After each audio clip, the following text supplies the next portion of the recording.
উত্তরায় বিমান বিধ্বস্তে দগ্ধদের বেশিরভাগই শিক্ষার্থী। রাজধানীর উত্তরায় প্রশিক্ষণ বিমান বিধ্বস্তের ঘটনায় একজনের মৃত্যু হয়েছে। বিমানটি মাইলস্টোন স্কুল অ্যান্ড কলেজের একটি ভবনে বিধ্বস্ত হয়েছে। দুর্ঘটনার পর ইতিমধ্যে 25 জনকে উদ্ধার করে জাতীয় বার্ন ও প্লাস্টিক সার্জারি ইউনিটে নেওয়া হয়েছে। হাসপাতালের দায়িত্বপ্রাপ্তরা জানিয়েছেন, দগ্ধদের বেশিরভাগই শিক্ষার্থী। প্রতিষ্ঠানের হিসাববিজ্ঞান বিভাগের সহকারী অধ্যাপক সবুজ মিয়া সাংবাদিকদের বলেন, স্কুলের দোতলা ভবনের প্রবেশমুখে বিমানটি বিধ্বস্ত হয়েছে। তখন স্কুল ছুটি হয়ে গেছে। কিছু শিক্ষার্থী বের হয়ে গেলেও অনেকে ভেতরেই ছিল। বিমানটি বিধ্বস্ত হওয়ার পরেই আগুন ধরে যায়। এদিকে খবর পেয়ে ইতিমধ্যে ঘটনাস্থলে কাজ করছে ফায়ার সার্ভিসের 10টি ইউনিট।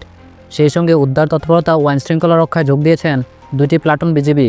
দুপুর 1:22 দিকে ঘটনাস্থলে পৌঁছায় ফায়ার সার্ভিসের প্রথম ইউনিট। বর্তমানে উত্তরা, টঙ্গী, পল্লবী, কুর্মিটোলা, মিরপুর ও পূর্বাচল ফায়ার স্টেশনে 10টি ইউনিট কাজ করছে। এর আগে 1:18 দিকে উত্তরায় দিয়াবাড়ির মাইলস্টোন স্কুল ও কলেজ ক্যাম্পাসে বিমান বাহিনীর F-7 বিজেআই মডেলের প্রশিক্ষণ বিমানটি বিধ্বস্ত হয়। আশ্রে পড়ার সঙ্গে সঙ্গে বিমানটিতে আগুন ধরে যায়। বিমানে ছিলেন ফ্লাইট লেফটেন্যান্ট তৌকির। আন্তঃবাহিনী জনসংযোগ পরিদপ্তর ISPR জানিয়েছে, বাংলাদেশ বিমান বাহিনীর F-7 বিজেআই প্রশিক্ষণ বিমানটি উত্তরায় বিধ্বস্ত হয়। বিমানটি দুপুর 1:06 উড্ডয়ন করেছিল। এর 12 মিনিটের মাথায় 1:18 উত্তরা মাইলস্টোন স্কুল ও কলেজ ক্যাম্পাসে বিমানটি বিধ্বস্ত হয়।